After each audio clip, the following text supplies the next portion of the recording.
tous. Dans la vidéo d'aujourd'hui, nous allons lire un article de La Tribune du 1er décembre 2021 intitulé La dette publique, boulet des banques centrales dans la lutte contre l'inflation. Il s'agit d'un article d'opinion signé Éric Mangus, professeur à HEC Paris Business School, et Guillaume Plantin, professeur à Sciences Po. Tous deux professeurs d'économie, si je ne m'abuse. Oui, Éric Mangus est professeur associé en économie et sciences de la décision à HEC Paris. Et Guillaume Plantin est chargé de Research and Faculty Dean, donc doyen, si mes souvenirs sont bons, de recherche et faculté à Sciences Po.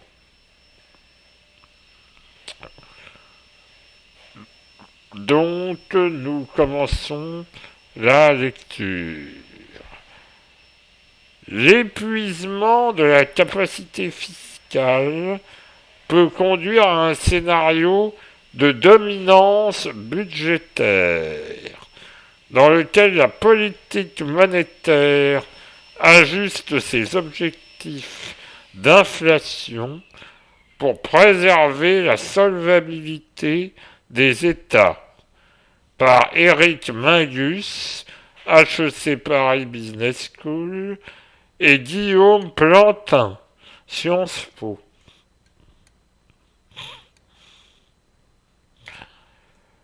Depuis 2008, les gouvernements ont émis des quantités importantes de dette publique. En effet, 2008, pour mémoire, c'est la date de la crise des subprimes. Donc les crédits hypothécaires dont les titres qui étaient adossés aux crédits hypothécaires se sont effondrés dû à l'insolvabilité des ménages américains. Cette crise, c'était après, via les mécanismes de prêts interbancaires et de mondialisation des échanges financiers, cette crise s'était répandue ensuite à travers le monde. L'encours de la dette publique est désormais égal à 125% du PIB aux États-Unis et a dépassé cet été la barre des 100% dans la zone euro. En France, la dette publique était, et aux dernières nouvelles, à environ à 117% du PIB en 2020. Une part importante de cette dette a été rachetée par les banques centrales qui ont émis en contrepartie des réserves plus de 30% du PIB à la réserve fédérale américaine, la Fed, et 60% à la Banque centrale européenne, BCE. Jusqu'à présent, les taux d'intérêt bas ont permis un refinancement aisé des dettes publiques. En outre, l'inflation basse justifiait des opérations de soutien monétaire des banques centrales. Cependant, cette situation risque de prendre fin avec la récente remontée de l'inflation des deux côtés de l'Atlantique. Certains observateurs, en particulier aux États-Unis, comme l'économiste John Cochrane ou Larry Summers, ancien secrétaire au Trésor de Bill Clinton, s'inquiètent aujourd'hui de la capacité des banques centrales à augmenter les taux d'intérêt ou à réduire leurs réserves lorsque cela s'avérera nécessaire pour atteindre leur objectif de stabilité des prix, un taux d'inflation proche de 2% pour la Fed et la BCE. Alors, je reviendrai sur la relation entre le taux d'intérêt et le taux d'inflation dans une prochaine vidéo. Tout ce que vous avez à retenir pour le moment, c'est que pour lutter contre l'inflation, on augmente le taux d'intérêt. Dans le contexte d'endettement privé, les États pourraient en effet, tirer profit d'une politique monétaire accommodante, menant à un niveau élevé d'inflation. La hausse des prix éroderait la valeur réelle des dettes publiques et donc les rendrait plus supportables. Ils auraient ainsi intérêt à entraver tout resserrement entrepris par les banques centrales. En effet, 100 € de dette due par un État se voit en effet avoir une valeur moindre s'il y a inflation, puisque les prix augmentant avec l'inflation, les recettes fiscales augmentent de la même manière, ce qui fait que les dettes sont plus facilement remboursables, même si la valeur de la monnaie, la valeur de la devise, est plus faible. Et donc le pouvoir d'achat lié à un montant monétaire donné est plus faible. De telles inquiétudes mettent en évidence le risque de basculement de la dominance monétaire. Alors qu'est-ce que la dominance monétaire?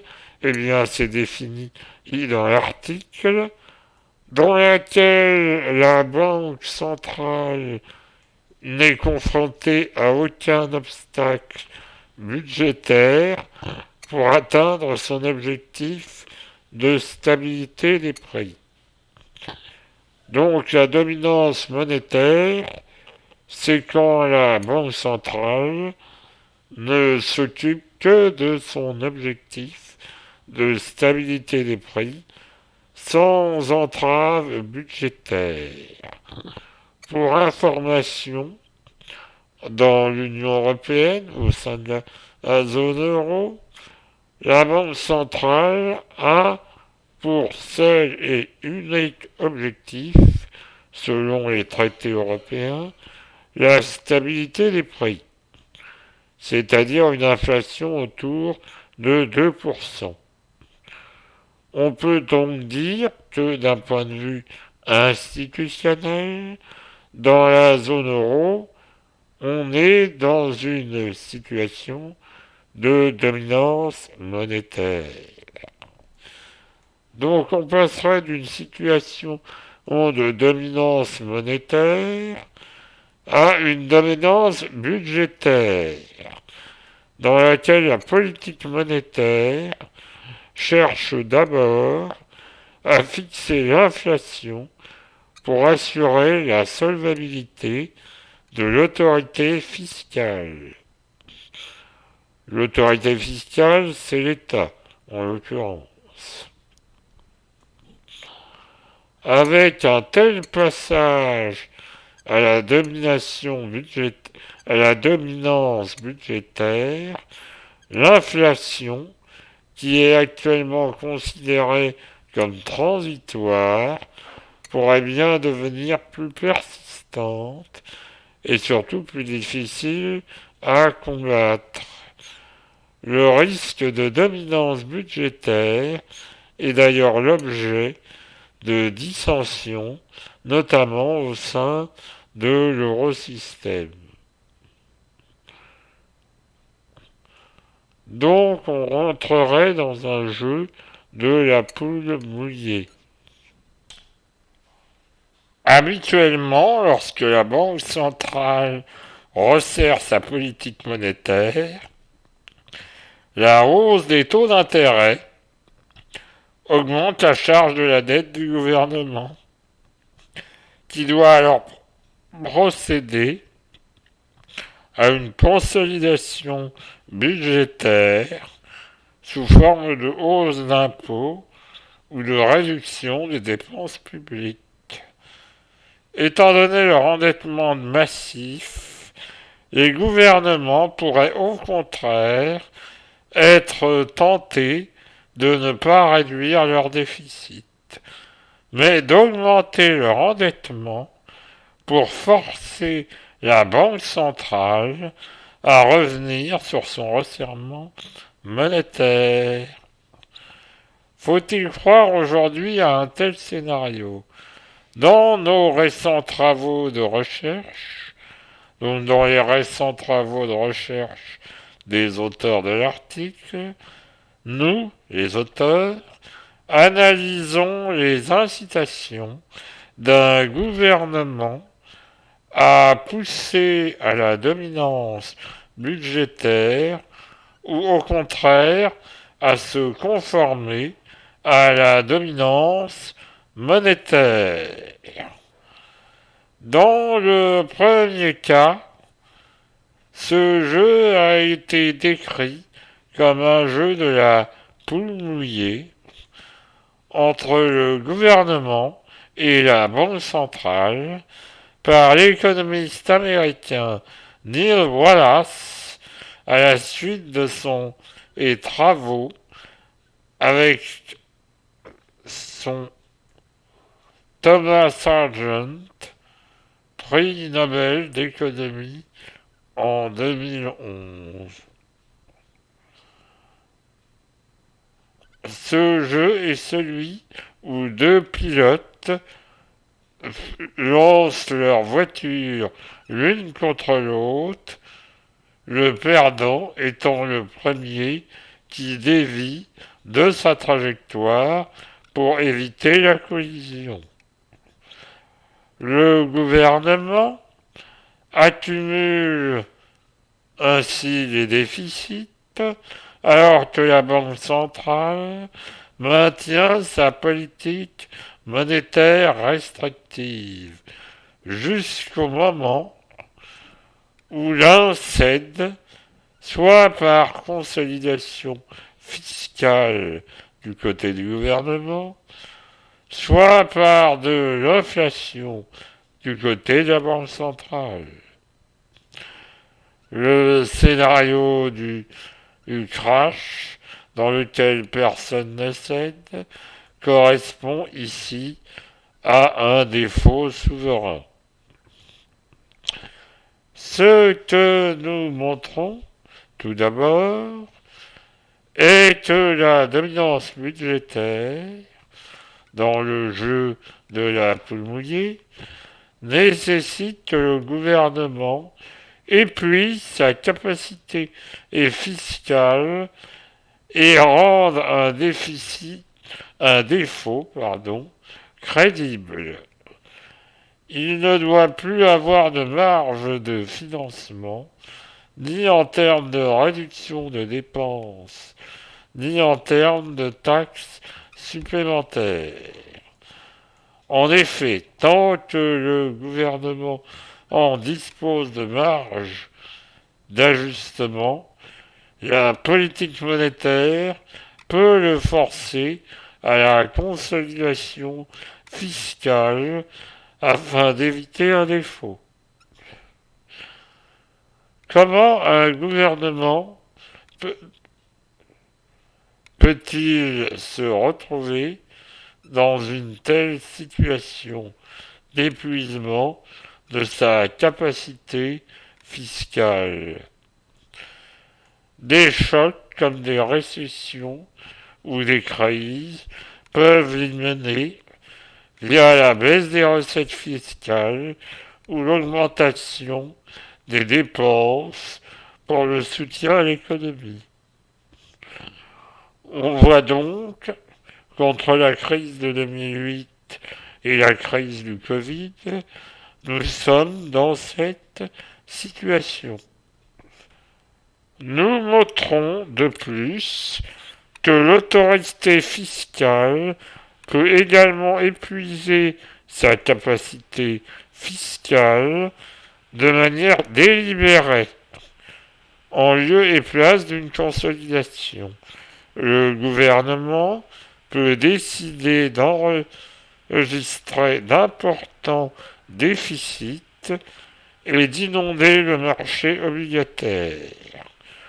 L'important stock de dette qui en résulte forcera ainsi la Banque centrale à augmenter l'inflation à l'avenir pour éroder la valeur de la dette et éviter le défaut souverain. Cela se produira d'autant plus que la dette publique est initialement élevée, comme c'est le cas actuellement, que les taux d'intérêt sont bas et peu sensibles à l'émission de dette publique, ou encore que les marges futures d'ajustement fiscal sont faibles. Le paradoxe de l'inflation préventive.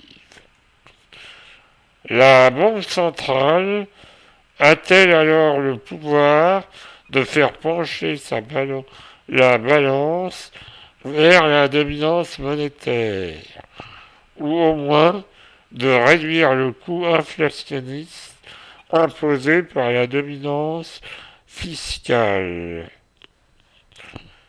Paradoxalement, la Banque centrale peut avoir intérêt à s'engager dans une inflation préventive en augmentant l'inflation actuelle.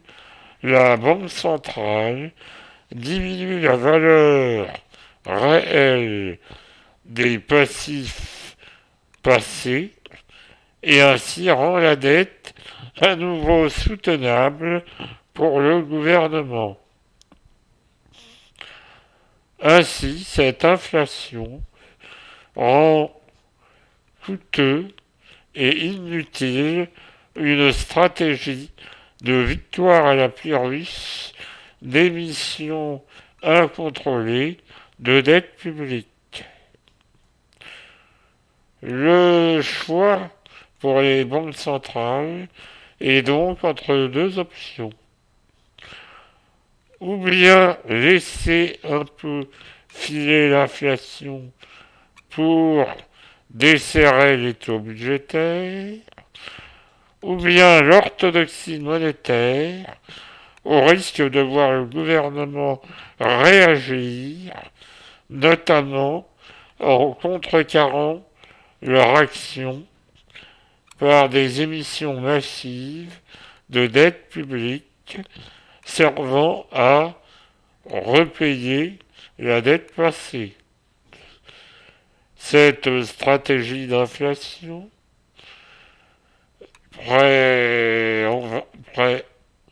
préemptive n'est pas sans risque. En particulier, la Banque centrale, pour donner l'impression de renier, peut donner l'impression de renier son objectif de stabilité des prix.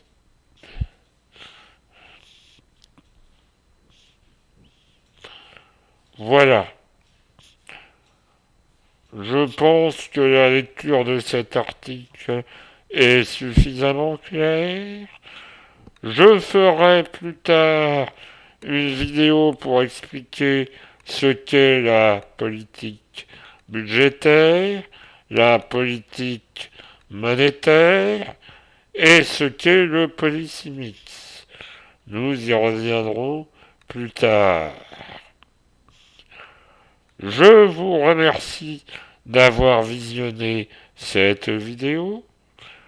Je vous invite à la liker, à la partager, à la commenter. Et je vous invite également à vous abonner à la chaîne si ce n'est déjà fait. Encore une fois, merci de votre patience. Au revoir et à bientôt.